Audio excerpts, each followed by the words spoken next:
दरवर्षी 8 मार्च हा दिवस संपूर्ण जगात आंतरराष्ट्रीय महिला दिन म्हणून खूप उत्साहात साजरा केला जातो. म्हणजे आजकाल आपण पाहतो की या दिवशी सगळीकडे महिलांना शुभेच्छा दिल्या जातात, त्यांचं कौतुक केलं जातं. हो, अगदी बरोबर. हल्ली तो एक मोठा इव्हेंटच झालाय. नक्कीच. पण तसं पाहिलं तर या दिवशीची सुरुवात करण्यामागे नक्की कोणाचा विचार होता आणि त्यामागचा मूळ उद्देश काय होता हे पाहणं खूप रंजक आहे. कारण हा दिवस काही केवळ एक उत्सव म्हणून सुरू झाला नव्हता. तेच तर, त्यामागे एका असामान्य महिलेचा अत्यंत प्रखर असा राजकीय आणि सामाजिक संघर्ष होता, जिने केवळ महिलांच्या हक्कांसाठीच नाही तर जगातल्या अत्यंत क्रूर अशा हुकुमशाही विरुद्धही आपला आवाज उठवला. आणि म्हणूनच हा विषय खूप महत्वाचा ठरतो. हो, आणि आजच्या या सखोल चर्चेत आपण एका अशाच संशोधनपर लेखाचा आढावा घेणार आहोत.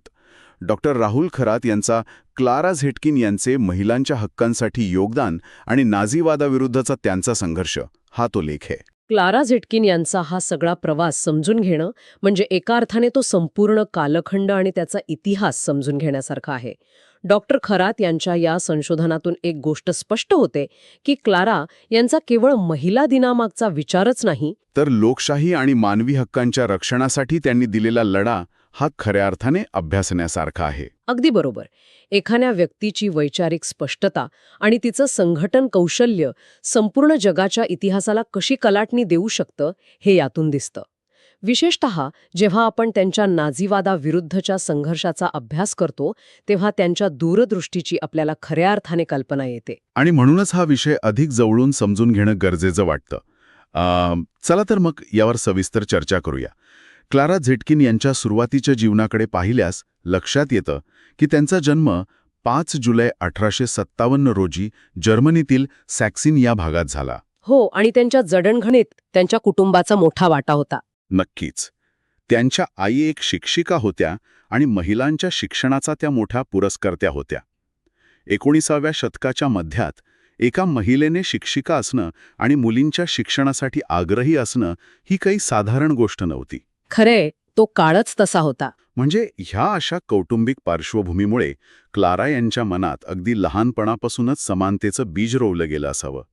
पण घरातून मिळालेले हे विचार प्रत्यक्ष वास्तवात आणण्यासाठी त्यांना तत्कालीन सामाजिक परिस्थितीशी कसा संघर्ष करावा लागला हे जाणून घेणं महत्त्वाचं आहे. इथे सर्वात लक्षवेधी गोष्ट ही आहे की तत्कालीन सामाजिक आणि आर्थिक परिस्थितीचा त्यांच्यावर प्रचंड मोठा प्रभाव पडला. आपण जर 19व्या शतकातील जर्मनीचा विचार केला तर तिथे वेगाने औद्योगिकरण होत होतं. म्हणजे इंडस्ट्रियलायझेशनचा तो काळ होता. हो, या नव्या औद्योगिक क्रांतीने समाजाचं चित्र पूर्णपणे बदलून टाकलं होतं. शहरांमध्ये मोठे कारखाने उभे राहत होते आणि खेड्यातून आलेले लोक तिथे कामगार म्हणून राबत होते. या नव्या व्यवस्थेत सर्वात जास्त भरडली जाणारी कोणती जमात असेल तर ती होती महिला आणि लहान मुले. बापरे, म्हणजे त्यांची परिस्थिती खूपच वाईट असेल. अत्यंत वाईट. कारखान्यांमध्ये या महिला अत्यंत अमानवीय परिस्थितीत दिवसाचे 12 ते 14 तास काम करत असत. त्यांना मिळणारे वेतन पुरुषांच्या तुलनेत अत्यंत कमी होते. शिवाय त्यांना कोणतेही राजकीय किंवा सामाजिक अधिकार नव्हते.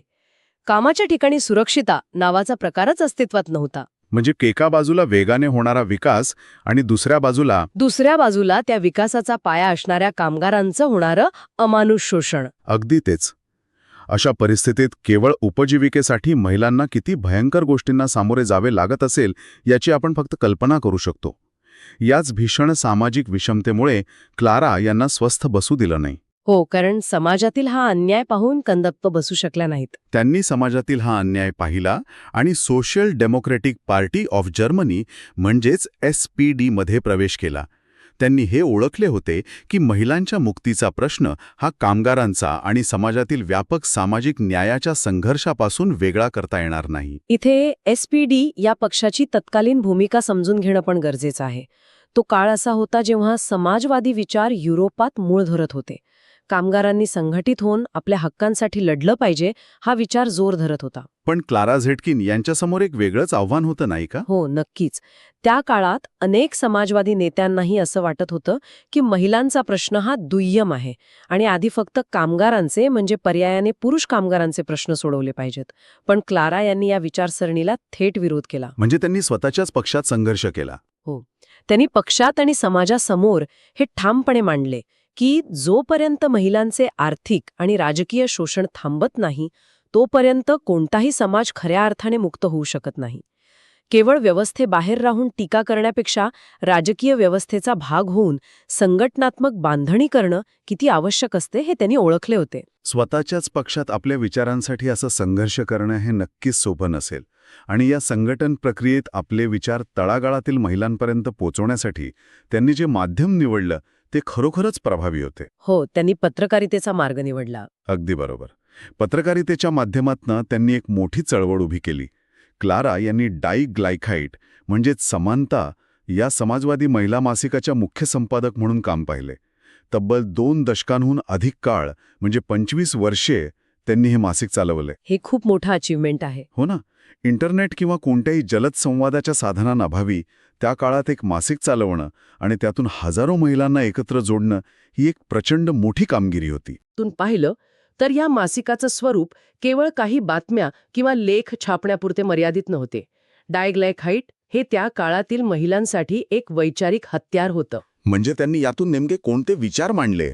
या मासिकातून क्लारा यांनी केवळ महिलांचे कामगार हक्क, कामाच्या ठिकाणच्या सुविधा किंवा आर्थिक स्वावलंबन यावरच लिखाण केले नाही, तर त्यांनी महिलांच्या राजकीय अधिकारांवर सर्वात जास्त भर दिला. तत्कालीन युरोपात अनेक देशांमध्ये महिलांना मतदानाचा अधिकार नव्हता. हो, तो काळच तसा होता जिथे राजकारणात महिलांनी भाग घेऊ नये ही मानसिकता होती. अगदी बरोबर. ही मानसिकता समाजाच्या प्रत्येक स्तरात खोलवर रुजलेली होती. पण क्लारा यांचे विचार स्पष्ट होते. जोपर्यंत महिलांना स्वतःचे प्रतिनिधी निवडण्याचा म्हणजेच मतदानाचा हक्क मिळत नाही तोपर्यंत त्या कायदेमंडळात आपले प्रश्न मांडू शकणार नाहीत. म्हणजे राजकीय सत्तेशिवाय समानता शक्य नाही. आणि मतदानाच्या अधिकारातूनच जातो. हे त्यांनी या मासिकाच्या माध्यमातून युरोपभरातील महिलांच्या मनावर बिंबवले. याचा अर्थ असा की त्यांनी समाजाला केवळ प्रश्न दाखवले नाहीत, तर त्या प्रश्नांवर थेट राजकीय उपायही सुचवला. या लेखणीमुळे आणि त्यांच्या सातत्यपूर्ण प्रयत्नांमुळे युरोपभरातील हजारो महिलांना राजकीयदृष्ट्या सक्रिय होण्याची प्रेरणा मिळाली. हो, आणि त्याचाच परिणाम म्हणून पुढे एक मोठी चळवळ उभी राहिली. नक्कीच. जेव्हा महिलांनी केवळ घर सांभाळावे अशी प्रबळ सामाजिक मानसिकता होती, तेव्हा एका महिलेने मतदानाच्या अधिकारासाठी आंतरराष्ट्रीय स्तरावर आवाज उठवणे ही खरोखरच मोठी क्रांती होती. आता इथे एक अत्यंत रंजक गोष्ट समोर येते. याच विचारमंथनातून एक अत्यंत ऐतिहासिक घटना घडली जिने संपूर्ण जगाला एक नवा विचार दिला. तो प्रसंग म्हणजे 1910 मध्ये कोपनहेगन येथे आयोजित केलेली आंतरराष्ट्रीय समाजवादी महिला परिषद. हो, याच परिषदेत तो ऐतिहासिक निर्णय झाला. अगदी बरोबर. या परिषदेला 17हून अधिक देशांतील 100पेक्षा जास्त महिला प्रतिनिधी उपस्थित होत्या. या सर्व महिला आपापल्या देशात कामगारांच्या आणि महिलांच्या हक्कांसाठी लढत होत्या. तिथे क्लारा झेटकिन यांनी एक अतिशय दूरदृष्टीचा आणि ऐतिहासिक प्रस्ताव मांडला. आणि तो प्रस्ताव काय होता? त्यांनी अशी संकल्पना मांडली की महिलांच्या हक्कांसाठी, विशेषतः त्यांच्या मतदानाच्या अधिकारासाठी संपूर्ण जगात एक विशेष दिवस निश्चित केला जावा. हा दिवस केवळ उत्सव साजरा करण्यासाठी नसावा, तर तो एक असा दिवस असावा जेव्हा जगभरातील महिला एकाच वेळी रस्त्यावर उतरून आपल्या मागण्यांसाठी, आपल्या राजकीय अधिकारांसाठी संघटितपणे आवाज उठवतील. आंतरराष्ट्रीय स्तरावर एकाच दिवशी संघटितपणे असा दबाव गट निर्माण करण्याची ही कल्पनाच किती शक्तिशाली आहे, नाही का?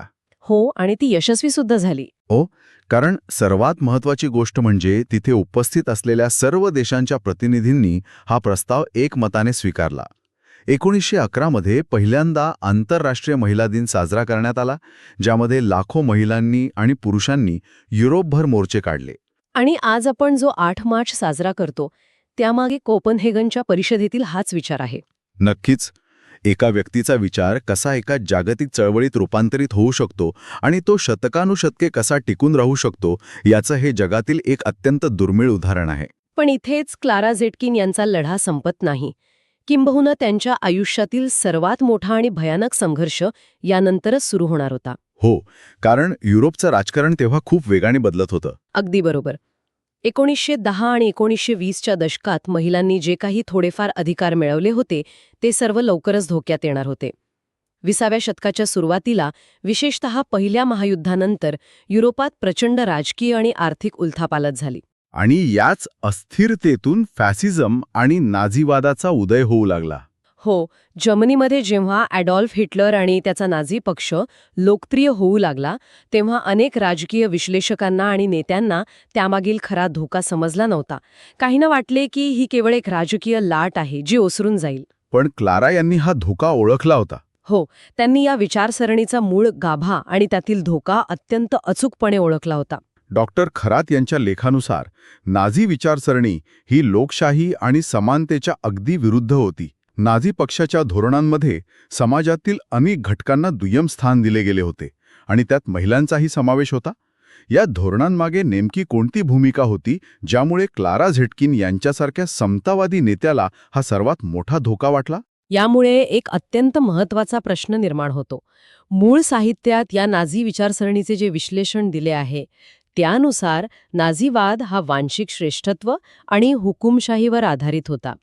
नाझी धोरणानुसार महिलांचे समाजातील स्थान हे केवळ मुले, स्वयंपाकघर आणि चर्च यापुरतेच मर्यादित ठेवण्याचे ठरवले गेले होते. म्हणजे त्यांना पूर्णपणे घरगुती भूमिकेत अडकवून ठेवायचं होतं. अगदी तेच. महिलांनी राजकारणात भाग घेऊ नये, नोकऱ्या करू नयेत, तर त्यांनी केवळ राष्ट्रासाठी आणि वंशासाठी मुले जन्माला घालण्याचे काम करावे, असे त्यांचे धोरण होते. क्लारा यांनी हे स्पष्टपणे पाहिले की महिलांनी कित्येक दशके संघर्ष करून जे स्वातंत्र्य, जे कामगारांचे हक्क आणि जे मतदानाचा अधिकार मिळवला आहे, तो सर्व नाझी राजवटीत एका झटक्यात हिरावून घेतला जाईल. पण त्यांचं हे विश्लेषण केवळ महिलांच्या प्रश्नापुरते मर्यादित नव्हते ना? नाही, अजिबात नाही. फॅसिझम हा केवळ एका विशिष्ट गटासाठी नव्हे, तर संपूर्ण लोकशाही व्यवस्थेसाठी, मानवी हक्कांसाठी आणि कामगार चळवळीसाठी कर्दनकाठ ठरेल हे त्यांनी ओळखले होते. कोणत्याही हुकुमशाहीत सर्वात आधी विरोधकांचा आणि कामगारांचा आवाज दडपला जातो, हे वास्तव त्यांनी समाजासमोर मांडायला सुरुवात केली. आणि या फॅसिझमवरील त्यांची टीका केवळ लेखांमधून किंवा बंद दाराआड नव्हती. जेव्हा हिटलर आणि त्याचे समर्थक पूर्ण ताकदीने रस्त्यावर आणि संसदेत दहशत माजवत होते, तेव्हा क्लारा यांनी अत्यंत धाडसाने थेट त्यांच्याच डोळ्यात डोळे घालून त्यांना आव्हान दिलं. 1932 सालची ती घटना खरोखरच अंगावर काटा आणणारी आहे. हो, ती घटना इतिहासात सुवर्णाक्षरांनी नोंदवली गेली आहे. ऑगस्ट 1932 मध्ये जर्मन संसदेचे, ज्याला राईट्सटॅग म्हटले जायचे, त्याचे अधिवेशन बोलवण्यात आले होते. नियमानुसार संसदेतील सर्वात ज्येष्ठ सदस्याला अधिवेशनाचे उद्घाटन करण्याचा मान मिळतो. त्यावेळी क्लारा झेटकिन या संसदेतील सर्वात ज्येष्ठ सदस्य होत्या. आणि त्यावेळी त्यांची शारीरिक अवस्था खूपच नाजूक होती. हो, त्यांचे वय 75 वर्षांहून अधिक होते. त्यांची प्रकृती अत्यंत खालावलेली होती. त्यांना नीट चालताही येत नव्हते आणि त्या जवळजवळ अंध झाल्या होत्या. तो प्रसंग जर आपण डोळ्यांसमोर उभा केला तर त्यावेळच्या भयानक तणावाची कल्पना येते. संसदेत नाझी पक्षाचे सदस्य मोठ्या संख्येने त्यांच्या गणवेशात उपस्थित होते. संसदेच्या बाहेर आणि आतही दहशतीचे वातावरण होते. अशा या अत्यंत धोक्याच्या परिस्थितीत त्या कशा उभ्या राहिल्या असतील? क्लारा झेटकिन यांना आधार देऊन संसदेच्या व्यासपीठावर नेण्यात आले. शारीरिकदृष्ट्या अत्यंत कमकुवत असलेली ही वृद्ध महिला जेव्हा संसदेत बोलायला उभी राहिली, तेव्हा तिचे विचार आणि तिची जिद्द मात्र एखाद्या ज्वालामुखीसारखी प्रखर होती. त्यांनी त्या भर संसदेत नाझीवादाविरुद्ध अत्यंत कडक शब्दांत ताशेरे ओढले. तो एक ऐतिहासिक क्षण होता. डॉक्टर खरात यांच्या लेखात त्या भाषणातील अत्यंत महत्त्वाचे मुद्दे मांडले आहेत.